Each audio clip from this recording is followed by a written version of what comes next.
Welcome back, everyone. Welcome back. Everyone comfortable? Oh, welcome back. Now, you know what? Take your time. Hold everyone up. No, it's fine. It's okay. No, I'm just kidding. Okay, our next speaker, as you see, we'll talk about what I learned about democracy at home by observing elections. Ladies and gentlemen, please welcome James Ketterer.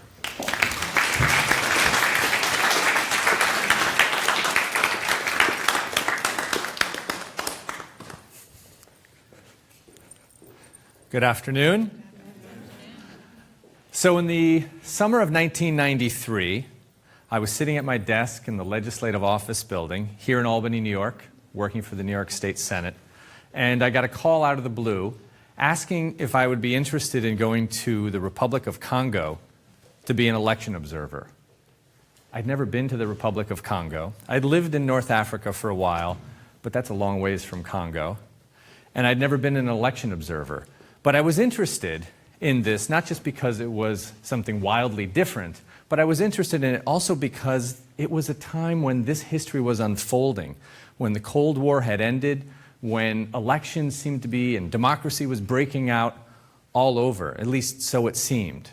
That as the scholar Francis Fukuyama said, it was the end of history. It was the triumph of liberal democracy at the end of this long twilight struggle of the Cold War.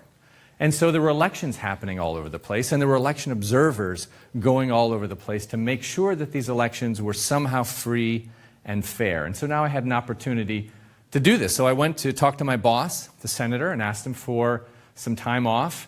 He was very supportive.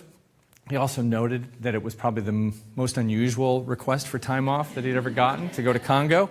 And so I was on my way. The next day I was in Washington for briefings about our mission as election observers and the sorts of things that we are going to be doing, but the things that we shouldn't do, that we shouldn't meddle in the process. We shouldn't insert ourselves in Congolese politics. We were there to observe and observe only. That night, I was on a plane across the Atlantic, and after transfers and several stops and refuelings, finally landed in the capital of Brazzaville, where I spent a couple days with the whole team of observers being briefed on Congolese politics, on society, on security issues, and just getting to know each other. And I met the person that I would be working with over the next week or so, a Canadian judge from the province of Quebec who had done many observations already and was a great guide to this experience and really a great mentor for me on this first election observation that I was going to be part of. So we met with our driver. We headed off to the district that we were going to be observing in, and it was several hours of drive through the Congolese countryside, absolutely beautiful countryside, listening to great music on the radio, and traveling across the bumpiest possible roads you can imagine that had been washed out by rains, hadn't been properly kept up, and had been cratered by all the fighting that was going on in the country. And there was a lot of fighting going on in the country. So we got to the small town that was our base of operations. We toured around a little bit. We met with the local officials. We saw what was happening just in the immediate run-up to the elections. And the night before Election Day, we decided that we'd have a good meal, a few Congolese beers, which were fantastic. Ngak beer, highly recommended if you're ever in Brazzaville or anywhere nearby. And that we would turn in early. The electricity in this town went off at 9 o'clock every night, so we thought, well, that's a good time for us to go to bed. I didn't sleep very well that night because I was really nervous about the next day. There was a lot of things that we had to do, and I just wanted to get it right. I mean, the stakes are high. This is somebody's first elections in their country, and I'm there as an observer. I want to get it right. I also didn't sleep very well because when I did finally fall asleep, I woke up a little while later with some sort of a weight pressing down on my chest. Not a huge weight, but enough of a weight. And in my sleepiness, I sort of brushed whatever it was, and I realized that I had a noteworthy number of very large, very fuzzy spiders all over me. That was my reaction, too. And in fact, I would say, you know, they hadn't briefed me on this particular eventuality. But in technical terms, I did what I would call, I freaked out. The lights are off, there's no electricity. I hadn't left my little gas lantern near enough to me Who knows where the matches were? But you know, when you're out in the middle of nowhere and there's nobody there to help you and you're freaking out, you realize you have to stop freaking out. You have to figure out what to do. I found the gas lantern. I found the matches. I got rid of the spiders and found a way to get a little bit more sleep. The next morning, we were up early. We wanted to get to the first polling station before it opened up, and the first polling station was far away. And so we had to go to a town on the shores of the Congo River because the first polling station was on an island in the Congo River. And so we got to this town, and the first person we met with was the chief of the village. Probably the most noteworthy thing about this photo is how much hair I have in 1993. So you can see the democracy business has been tough on my hairline, if nothing else. That's really my whole message of this talk. But it took us a long time to get there. We started late, we arrived late, the roads were terrible, and I was really eager to get going, to get moving. And you know, we had a lot to do on this very long day ahead of us, this important day for us and for the nation of Congo. The judge who I was with saw my kind of agitation and eagerness and anxiety, and she took me aside and she said, you know, we really need to spend some time with the chief of the village. These conversations are an important part of why we're here. They're part of the process. It's not just casting the ballots. It's not just checking the boxes on our reports. We need to talk with the chief, and we need to hear him out. And so we sat down, and she said this to me, too. She said, we need to do this, and she said in French, she used the word doucement, slowly, gently, sweetly. And it's a great word, because it encapsulates all of that. And so we did, and we sat down, we had tea, we talked about our respective countries, where we're from, our families, and eventually the chief introduced us to the guy who could rent us the boat. The boat, as it turns out, is a hollowed-out tree trunk, in French, a pirogue. And this is the boat that we rented. And then we had to rent the motor for the boat. We had to rent the gas for the motor. And we had to hire the services of the guy who would operate the motor. And then a navigator. And then the last person whose services we secured, which was a guy with his own personal AK-47, who would be traveling up the river with us. And so we headed off up the river. And the judge at some point, and we're chatting amongst ourselves, and it's absolutely beautiful. The river is just enormous. The currents are very strong. And she says, well, you know, maybe while we're going up the river, each of us should sing a song from our country. And so the Congolese guys each had really beautiful songs. The judge sang this absolutely beautiful song from her childhood in Quebec. And all the while I'm thinking, I've got nothing. Like, I don't remember songs, I don't know. And so there, in June, in the middle of the river, in Congo, I belted out, Santa Claus is coming to town. And I have to say, I did it with feeling. I really think I nailed it. And I was feeling pretty good about myself and feeling like, you know, just a few days ago I was in Albany, and here I am, this is really cool. And then the motor conked out. And now we're drifting backwards. And not only back, but we're drifting toward the opposite shore, which is another country. It's the Democratic Republic of Congo, Zaire, known to some. And things over there are even in worse shape than they were in the Republic of Congo. And it wouldn't have been particularly good for any number of reasons if we were to end up over there. And so there was a lot of nervousness in the boat. There was a lot of frantic working on the motor. Didn't seem to be going anywhere, making it work. And then the word went out. Does anyone have a screwdriver? Now, this is an unusual question, but it just so happened I had my Swiss Army knife on me. I turned it over. They used it on the engine. Voila. It worked. We headed on our way. We got to where, now we're really delayed. We get to the first polling station, which is in this island village. And guess what? They're not having the election. They're not holding it that day. We've spent hours getting there, and they're not having the election. So we decided that we should at least interview the people in charge and find out why they're not having the election. And so we sat down in what was like the equivalent of the town hall on this island village, a cinder block building. The whole town, all the residents crowded around, looking through the windows, looking through the doors. And the two guys who were in charge, the judge went into one corner with one guy and was chatting with him, and I went to the one corner with another guy and I was chatting with him. And in pretty short order, these two guys started accusing each other across the room of undermining the election. And then they started yelling at each other. And then they were up and out of their seats, and they were coming at each other, and they were grappling with each other, and then it was really a fist fight. A knockdown, drag-out fight was ensuing, and then all sorts of fights outside started to erupt. I thought, well, this is not exactly how I had planned this going. Our guys in the boat are some yards away over by the shore with the boat. All they know is there's this melee breaking out, and their charges, the judge and me, are in the middle of it. So this guy fires off a few shots into the air. Now, I don't know that it's into the air. Now I just know I hear machine gun fire on top of all of this. But he was firing in the air. Everyone came to a quick pause. And now I'm thinking, well, for any number of reasons, we need to get out of here. We're really late. We haven't seen an election yet. Everything has disintegrated. Things are falling apart here. We need to move on. And again, the judge very wisely said, let's finish our conversation with these two guys. Again, she said, do small. Let's proceed this way. And we had civil conversations with them, and they had a civil conversation with each other. We moved on. We saw lots of other votes being cast.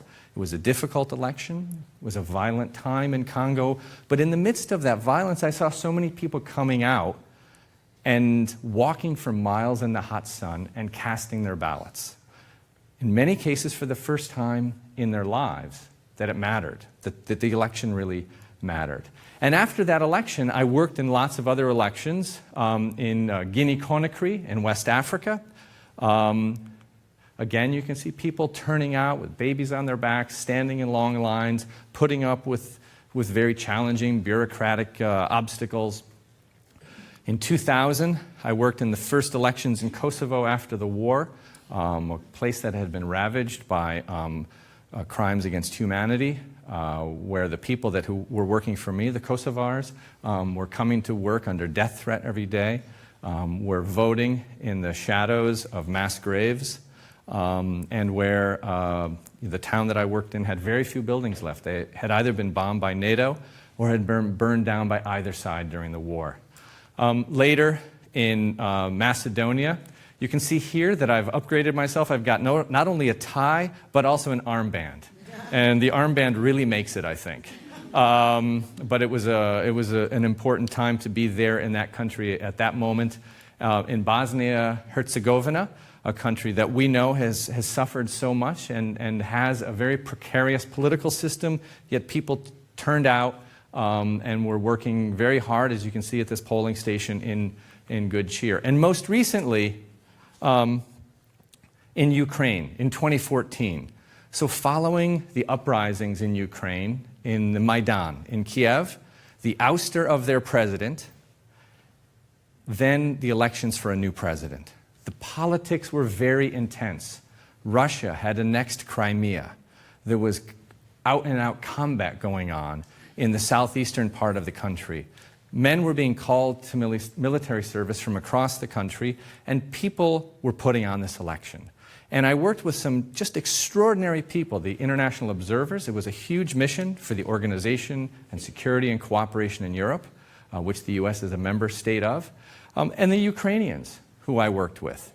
Here is a picture of the people at the district office of the electoral district where I was working, and they worked over 24 hours straight to make sure that the votes were tallied and that the results were sent on to the Capitol. And they did this in the face of the whole election system, the electronic system, being hacked by a foreign power. We don't know what power exactly, or I don't know exactly. I would just say, sometimes you get the bear and sometimes the bear gets you. It was a very tough day.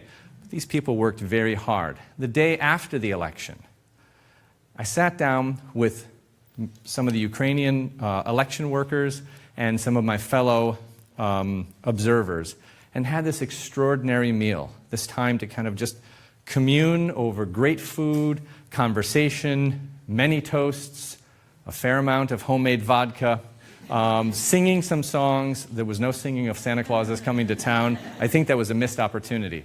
And it was just an extraordinary moment. And having worked on all these elections, I think gives me some opportunity to stand back and reflect on democracy in general and democracy in my own country. What are some of the elements that matter? Now, I could talk to you about this like an academic, and there's reams of volumes of books written about what democracy is and what it isn't.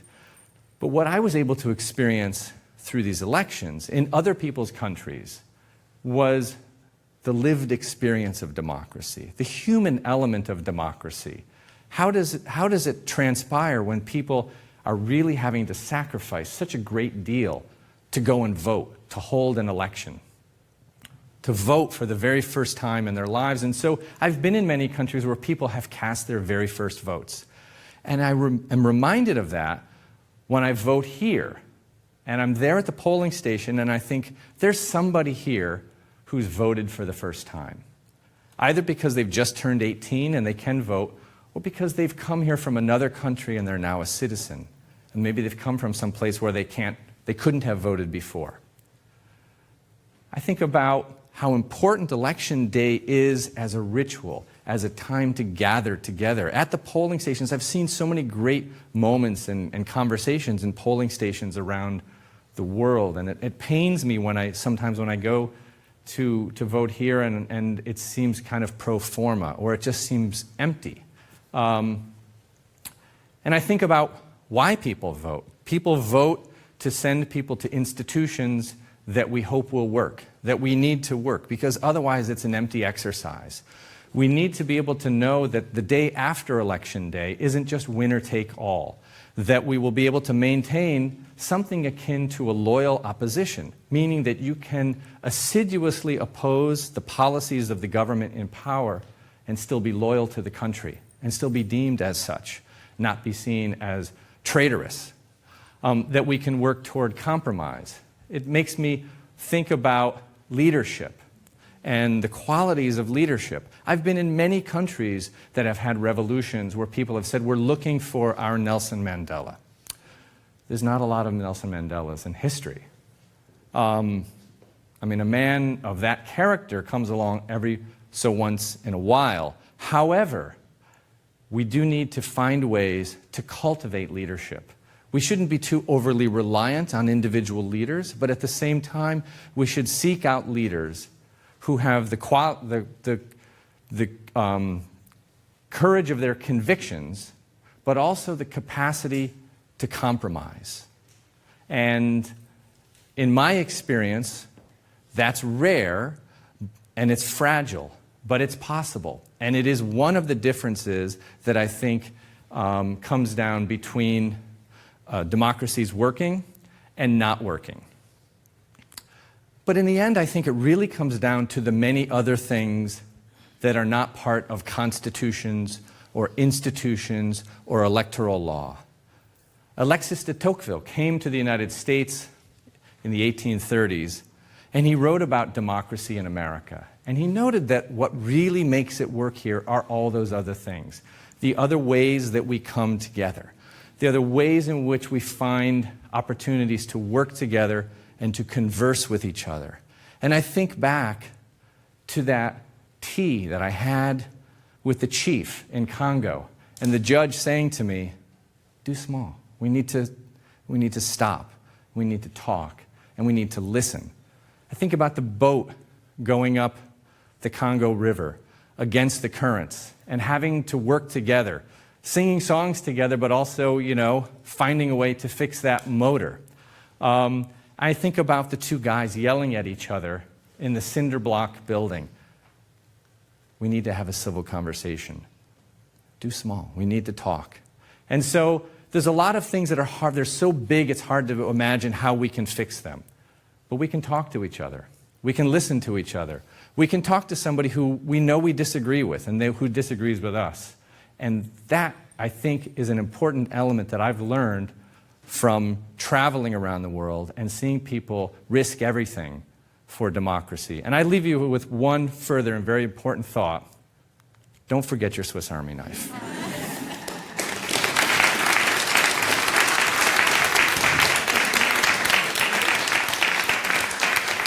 Step here for a moment. All right. Nice job. Stay right over here. James Ketterer, ladies and gentlemen.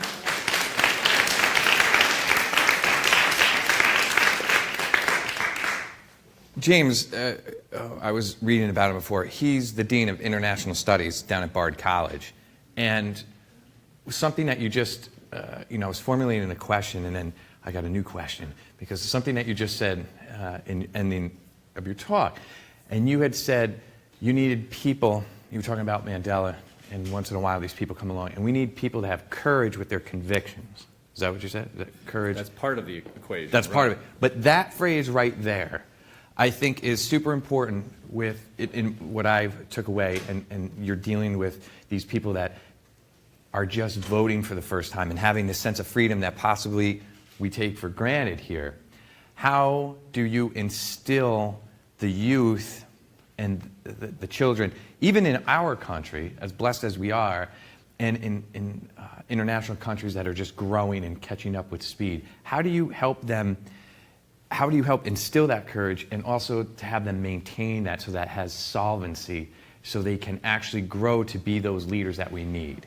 Well, I would just add, say, like Absolutely. the courage of the convictions has to be balanced by the capacity to compromise. They have to go together. It can't be one without the other, because the idea that someone should say, this is where I stand and I'm never going to change, it doesn't matter what amount of information I receive, I'm never going to change my opinion, I think is very dangerous for any political system and for any society. I mean, you don't want people who don't really believe in anything and will just compromise for the sake of compromise, so you want to find some sort of balance.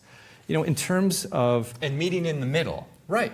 Sorry to step on your thought, but that's how I live personally in business, so I get that. I'm sorry. Yeah, and then also in terms of kids, how do you get kids to think about these things? I mean, there are people in this room and people who will be watching this who know a lot more about child education than I do, but as it relates to elections, I'm always encouraged when I go to vote, or when I've been an election observer someplace, and I see people bringing their children, and that the election itself is a community activity, that going into the polling booth, casting the ballot is something that the kids see you doing, that you're participating in, that it's part of not only being a citizen, but it's part of being part of the immediate community. That democracy is this abstract concept, but it's manifested on the local level, and at that moment it's manifested in the family and in your neighborhood and in that polling station. And I think it's, kids see how you live your life and how you go about your business as a citizen. I think that's incredibly powerful. 100%, so they mirror what they see, and that breeds, hopefully good health, mind, body, and spirit to move forward with. And so they'll start voting when they turn 18 as well. 100%. Yeah. That's good. James Ketterer. Nice job, James. Sure. Really, really nice talk.